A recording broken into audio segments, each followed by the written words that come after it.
Bonjour à tous et merci de nous rejoindre cet après-midi sur les ondes de Radio Gemozo. Je m'appelle Pia et sont assis à mes côtés les autres membres du jury du prix ado organisé par la médiathèque de la Porte des Vosges méridionale. Depuis le mois de janvier, nous avons lu les 5 romans sélectionnés par les bibliothécaires. Nous avons aussi participé à 4 rencontres qui se sont déroulées les samedis matins à la médiathèque. Pendant ces rendez-vous, nous avons pu échanger ensemble nos points de vue, participer à des ateliers d'écriture et à des ateliers théâtre animés par Christian Thiriot. Les 5 romans sélectionnés cette année étaient Le dossier Handel de David Moitet, Le renard et la couronne de Yann Fastier, Le petit prince de Harlem de Michael Thévenot, Des feuilles et des branches de Julia Billet et Rhizome de Nadia Coste. Pas moins de 1415 pages que nous avons tous dévorées. Le 4 mai dernier, nous avons élu notre roman préféré et c'est Le dossier Handel de David Moitet qui a remporté le plus grand nombre de votes. Grâce à Radio Gemozo, nous allons pouvoir maintenant interviewer les auteurs par téléphone et leur poser des questions sur leurs romans et leur métier d'écrivain. Pour ce 3e rendez-vous, nous avons le plaisir de discuter avec Yann Fastier, l'auteur du roman intitulé Le renard et la couronne, publié aux éditions Talent Haut. Et tout de suite, je passe la parole à Inès qui va vous faire un rapide résumé du renard et de la couronne. L'histoire se déroule en Dalmatie à la fin du XIXe siècle. Anna a 10 ans lorsqu'elle est jetée sur la route suite à la mort de sa grand-mère, sa seule famille. Elle rejoint Spalato, la ville la plus proche, où elle intègre une bande d'enfants des rues, menée par la fascinante et mystérieuse Dunja. Sans le sou et affamée, les enfants vont vivre le plus froid des hivers, mais Anna ne perd rien à sa détermination à vivre. Des tensions et des rivalités au sein du groupe poussent Anna au départ, et ses pas croisent alors ceux de Monsieur Roland, un naturaliste français, qui se prend d'affection pour elle. Anna accepte sans hésiter la proposition qui lui fait de venir vivre et étudier avec lui en France. C'est 10 ans plus tard, au cœur d'une paisible campagne, que Dunja retrouve Anna pour lui révéler un secret qui transformera sa vie en une aventure qu'elle n'aurait jamais soupçonnée. Bonjour Yann Fastier et merci d'avoir accepté de répondre à nos questions. Bonjour. Votre roman nous a beaucoup plu et nous sommes très heureux de vous avoir cet après-midi au téléphone pour en parler. On va essayer de faire ce qu'on peut. Pour commencer, nous allons faire un petit tour de table pour nous présenter. Je suis Mallory, j'ai 16 ans, je participe au prix ado à la médiathèque et je suis entourée des autres membres du jury qui vont se présenter et vous poser ensuite quelques questions. Je m'appelle Pia et j'ai 15 ans. Je m'appelle Inès et j'ai 13 ans. Je m'appelle Léonie et j'ai 11 ans. Je m'appelle Célia et j'ai 10 ans. Je m'appelle Emma et j'ai 15 ans. Et je m'appelle Yann et j'ai 54 ans. Bonjour Yann Fastier. Pour commencer, pouvez-vous vous parler un peu de votre parcours? Depuis combien de temps écrivez-vous? Alors j'ai pas commencé par écrire en fait. J'ai commencé par dessiner et ça fait maintenant une vingtaine d'années. Mes premiers livres sont sortis en 1999 et c'est plus récent que je me suis mis à écrire en fait. Ça fait seulement 5-6 ans. Comment se déroule votre travail d'écriture? Oula, quand je peux en fait, parce que comme j'ai un autre travail à côté, vous le savez là, puisque vous m'avez appelé à la bibliothèque où je travaille, et donc j'écris dès que j'ai une minute, enfin plus d'une minute parce qu'en fait il me faut plutôt une plage horaire plus étendue. Donc j'écris surtout le week-end, le soir, le vendredi parce que je travaille pas le vendredi. Donc c'est vraiment c'est peut-être le plus difficile, c'est-à-dire qu'il faut que j'arrive à trouver du temps pour arriver à écrire. Ça c'est le plus cher, le temps. Il n'y a aucun temps mort dans votre roman et on se laisse emporter par toutes les aventures vécues par Anna. Où trouvez-vous toutes ces idées? Ah, alors les idées, ça, en fait je pense qu'à la base il y a toujours une idée de départ. Et c'est une sorte d'enchaînement logique, c'est-à-dire que à partir d'un point de départ, on va se demander ce qui s'est passé avant, ce qui va se passer après, comment on peut combiner tout ça. Enfin, c'est vraiment un gros boulot, c'est peut-être le plus gros travail en fait, plus que l'écriture elle-même, c'est d'arriver à bien boucler une histoire de façon à ce que tout se combine bien. Et ça, ouais, je dirais que c'est le plus gros du boulot. Et les idées, en fait, c'est surtout, ça c'est très mystérieux. C'est-à-dire que ça peut être lié à des souvenirs d'enfance par exemple, ou des ambiances qu'on a connues, un paysage, des choses comme ça, des personnages aussi, des gens. Souvent les personnages sont inspirés de gens qu'on a connus ou de mélanges de gens qu'on a connus comme ça. Et voilà, donc les idées c'est assez mystérieux, hein, ça se trouve. Mais vous en avez aussi, hein, tout le monde en a ensuite. Ça c'est pas vraiment un problème. Le truc c'est d'arriver à en faire quelque chose et de les combiner ensemble. Connaissiez-vous dès le départ la fin de l'histoire ou vous laissez-vous emporter par vos personnages? Ah, alors, vous savez, j'ai fait un autre roman qui s'appelle La Volte. Et là, je m'étais un peu laissé emporter. Et à la fin, je dois dire que ça retombait pas très très bien sur ses pieds. J'ai eu un peu de mal à vraiment bien boucler l'histoire. Donc maintenant, quand j'écris un roman, celui que je suis en train d'écrire par exemple, j'essaye d'avoir une idée assez claire de la fin quand même. Mais je garde toujours une part d'improvisation, c'est-à-dire que j'aime pas faire un plan vraiment très très très détaillé, parce qu'il y a des choses qui arrivent au cours de l'écriture. Il y a des choses, des personnages par exemple, qui vont prendre une importance qu'on n'avait pas forcément prévue, ou qui vont permettre d'amener des nouvelles idées qu'on n'avait pas eues au départ. Voilà, donc je me laisse toujours quand même une marge relativement large, mais j'essaye quand même de faire un plan, disons quand même une structure où je sais qu'il y a le début, le milieu, la fin, quoi. Je sais comment à peu près ça va se terminer, quoi. Dans votre roman, les femmes occupent une place importante, et l'histoire d'amour entre Anna et Dounia, pas banale pour l'époque, marque un tournant dans la psychologie des personnages. Pourquoi avoir choisi des femmes comme héroïnes? Moi, ça me paraît tout naturel, en fait. C'est comme c'est écrit à la première personne du singulier. J'ai pas vraiment de mal à me glisser dans la peau d'une jeune femme comme ça. Je pense que je suis une jeune fille de 17 ans pour toujours. Voilà. Mais moi, ça me paraît, j'aime bien, en fait. Je pense que je me sens mieux dans des personnages féminins, en fait. Bon, je dis ça, mais le prochain, le narrateur, c'est un garçon. Donc ça peut changer, mais jusqu'ici, tout ce que j'ai écrit, c'était toujours des personnages féminins. Et c'est quelque chose qui est assez agréable, en fait, je pense. Pourquoi avoir situé l'histoire en Dalmatie? Vous connaissez cette région? Alors pas du tout. Je cherchais. Ça c'était une contrainte que je m'étais donnée, c'est-à-dire que l'histoire devait commencer dans un pays un peu exotique, mais je cherchais quelque chose de pas trop loin. Hein. Je voulais pas aller sortir de l'Europe. Je voulais que ça soit en Europe. Et à cette époque-là, en Europe, des régions un peu sauvages, on n'en trouvait pas tellement, sauf dans les Balkans, hein, les Carpates et tout ça.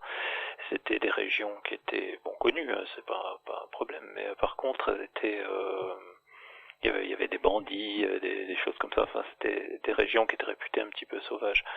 Et puis, je sais plus exactement pourquoi la Dalmatie. Je sais qu'à la base, je voulais le situer plutôt dans les Balkans, mais pourquoi la Dalmatie, je sais pas.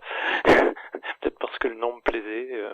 Puis après, j'ai vu l'histoire de Spalato, donc de Split, qui est une des principales villes de Croatie actuellement, et qui était une histoire particulière, parce que vous avez vu que c'était à l'origine un palais d'un empereur romain, qui est devenu une ville, en fait, ce qui fait que les couloirs du palais, c'est les rues de la ville maintenant.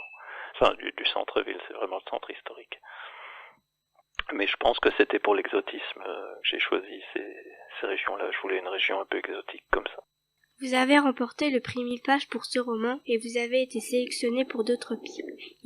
Y êtes-vous sensible et lisez-vous toutes les critiques et tous les articles qui paraissent dans la presse et sur Internet par exemple? Oui, j'ai essayé de suivre...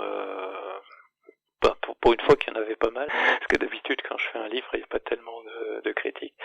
Mais pour une fois qu'il y en avait pas mal, du coup j'ai essayé de suivre un peu tout ce qui se disait, parce que c'est toujours intéressant, je trouve, de voir ce qu'on pense du livre, parce que ça permet d'améliorer les choses. Par exemple, pour La Volte, dont je vous parlais précédemment, c'est vrai que beaucoup des critiques disaient que ça se terminait trop rapidement. Du coup, là, j'ai essayé de faire, j'entends tenir compte et de faire une fin plus douce, quoi, plus en pente douce. Et parce que je pense que c'était vrai. Bon, après, des fois, il y a des critiques qui se plantent complètement. Il y a des critiques qui se plantent complètement et qui sont un peu à côté de la plaque, mais quand 15 ou 20 personnes disent la même chose, là on peut se poser des questions quand même. Donc s'il y a une personne qui dit un truc, ça peut être un avis personnel, puis qui engage que lui, mais si il y en a 15 ou 20, moi ça va m'amener à me poser des questions et à me dire bon, il y a peut-être un truc qui va pas là ou ça. Bon, jusqu'ici dans les critiques du renard, ce qui est pas mal, c'est que c'est assez unanime. En fait, la plupart des gens disent à peu près la même chose. Donc je me dis que c'est peut-être un peu assez réussi finalement par rapport à ce que je voulais faire. Voilà. Et sinon, les prix, bien sûr, on y est sensible. Après, c'est pas des prix où je suis allé les recevoir. Hein. C'est des choses qui m'ont été dites par l'éditeur. Voilà. Mais j'en sais pas beaucoup plus. Connaissez-vous les autres auteurs du prix Ado? Alors, je me rappelle plus qui est-ce qu'il y avait. Parce que j'en connais peut-être certains. Ouais. Il y a David Moitet, Non, Michael Thévenot, non plus. Julia Billet et Nadia Coste. Ah non, je les connais pas. Comment se déroule la collaboration avec votre éditeur? Alors ça c'est intéressant parce que il y a plusieurs sortes d'éditeurs. Il y a des éditeurs qui sont pas du tout interventionnistes et il y en a qui le sont trop. Et je trouve que la collaboration avec Talent Haut s'est bien passée dans la mesure où moi je leur ai envoyé un premier jet, enfin plus qu'un premier jet, une première version complète. Et il s'est passé quelques semaines, elles l'ont lu, ça, et puis elles m'ont renvoyé 7 pages de notes, de remarques. Et ça c'était intéressant parce que il y a des choses j'étais pas forcément d'accord, mais c'était plutôt sur des détails. Mais sur l'ensemble sur l'ensemble de ce qu'ils me disaient, je trouvais qu'il y avait beaucoup de choses justes, et notamment en ce qui concerne soit des passages trop longs, soit des passages trop courts. Donc par exemple entre la première version et celle que vous avez lue, il y a beaucoup de choses qui ont été supprimées dans les 2 premières parties, y compris des personnages. Il y a même carrément des personnages qui ont disparu, que vous entendrez jamais parler. Et par contre, j'ai rallongé la 3e partie d'une 50aine de pages. Toute la fin, normalement, dans la première version, ça s'arrêtait au moment où elle retrouve le diamant. Et donc toute la fin, avec l'invasion du pays par l'Autriche et tout ça c'est quelque chose que j'ai rajouté dans la 2e version. Voilà. Après, il y a eu une 3e version, mais là, c'était plus que vraiment des tout petits changements de détails, des toutes petites choses. Voilà. Mais ce travail avec l'éditeur, moi, ça me paraît important parce que par rapport, si je le fais lire qu'à des copains, c'est bien, mais ils vont toujours me dire que c'est bien, quoi. Ou si je le fais lire à ma maman, ça sera toujours génial. Donc l'éditeur, c'est quand même quelqu'un qui est du métier, qui sait à peu près ce que c'est qu'un livre et comment ça marche. Et donc c'est quand même un regard à la fois extérieur, mais expert. Ce qui fait que ça peut être quand même intéressant de tenir compte de l'avis de l'éditeur. Bon, après, il peut arriver que l'éditeur soit complètement à côté de la plaque aussi, et puis soit, fasse preuve de trop d'autorité, c'est-à-dire essaye d'imposer son point de vue à lui, qui n'est que son point de vue, sans que ce soit vraiment très légitime ni très pertinent. Mais bon, là, en l'occurrence, avec Talent Haut, ça se passe bien, je trouve, et donc ça me donne plutôt envie de continuer avec elle, et d'ailleurs je suis en train de continuer avec elle, puisque je suis en train de terminer un 3e roman pour Talent Haut. Et de quoi va parler ce roman? Alors c'est un roman historique qui se passe un petit peu à la même époque que Le Renard et la Couronne, mais pas du tout au même endroit, puisque ça se passe pendant la conquête du Dahomey, qui se situait dans l'actuel Bénin, vous voyez, dans le golfe de Guinée, donc en Afrique. Et c'est un pays qui a été conquis après une expédition militaire, et donc le héros se retrouve embringué dans cette expédition et va être amené à rencontrer assez brièvement, mais de façon un peu percutante, une jeune fille, une jeune dahoméenne, puisque à l'époque une bonne partie de l'armée royale du Dahomey était composée de filles, de femmes et de filles, mais voire de très jeunes filles, puisqu'il y en avait qui pouvaient avoir 13 ou 14 ans, quoi. Voilà, et donc c'est un peu le parcours de ces 2 personnages et la rencontre de ces 2 personnages au cours d'une guerre, quoi. Quel genre de lecteur êtes-vous et qu'aimez-vous lire en général? Alors je suis un très gros lecteur.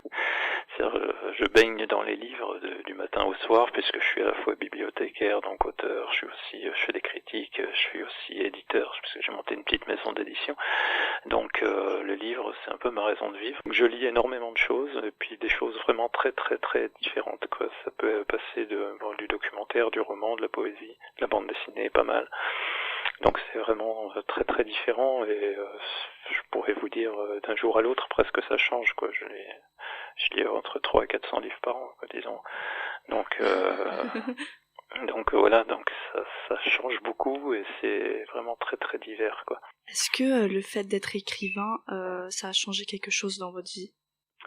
Oui, enfin, avec auteur, même les albums, hein, le fait de faire des livres, en fait.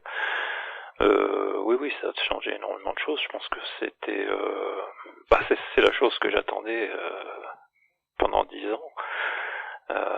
C'est ce que j'attendais en fait depuis toujours. En fait, j'ai commencé assez tard, vers 30 ans, mais je pense que c'est ce que je voulais faire en fait depuis toujours. Mais quand j'avais votre âge, je voulais plutôt être dessinateur de bande dessinée.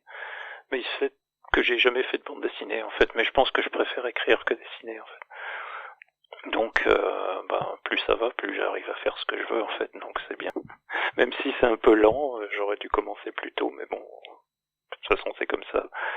Et j'en suis assez content en fait. Vous aimez dessiner, alors est-ce que c'est vous qui avez dessiné votre couverture? Non, alors là, la couverture a été réalisée par une jeune illustratrice tchèque qui a fait un très beau boulot, d'ailleurs qui plaît beaucoup. Et moi, j'aurais pas été capable de faire ça, c'est sûr. Je suis pas un très grand dessinateur, je suis pas un super dessinateur. Donc je pense pas que j'aurais su faire une couverture aussi attrayante comme ça. Bon. Moi je travaille, j'ai fait des albums pour un autre éditeur qui s'appelle l'Atelier de Poissons Solubles. Bon, après je peux faire des choses dont je suis assez content, mais je sais pas tout faire. Et là j'aurais pas su faire la couverture du Renard et la Couronne. En plus je trouve que c'est mieux qu'un autre illustrateur s'y frotte parce que ça donne un autre regard. Ça permet d'avoir un regard différent sur son propre boulot, ça donne une certaine objectivité, quoi. Un peu comme le travail de l'éditeur. C'est un regard extérieur et c'est toujours intéressant de voir comment les autres se représentent votre propre travail. Merci Yann Fastier. L'interview s'achève sur cette dernière question. Nous sommes très heureux d'avoir pu échanger avec vous autour de votre roman dont je rappelle le titre, Le Renard et la Couronne, publié aux éditions Talent Haut. Eh bien, c'est moi qui vous remercie de l'avoir lu et puis pour cette interview. Merci beaucoup. On ne peut que conseiller ce magnifique roman d'aventure à la fois surprenant, féministe, émouvant et drôle. Un roman disponible à la médiathèque et dans toutes les bonnes librairies. Et merci à nos auditeurs de nous avoir écoutés et nous vous invitons à nous retrouver très prochainement pour l'interview de Julia Billet, l'auteur de Des feuilles et des branches.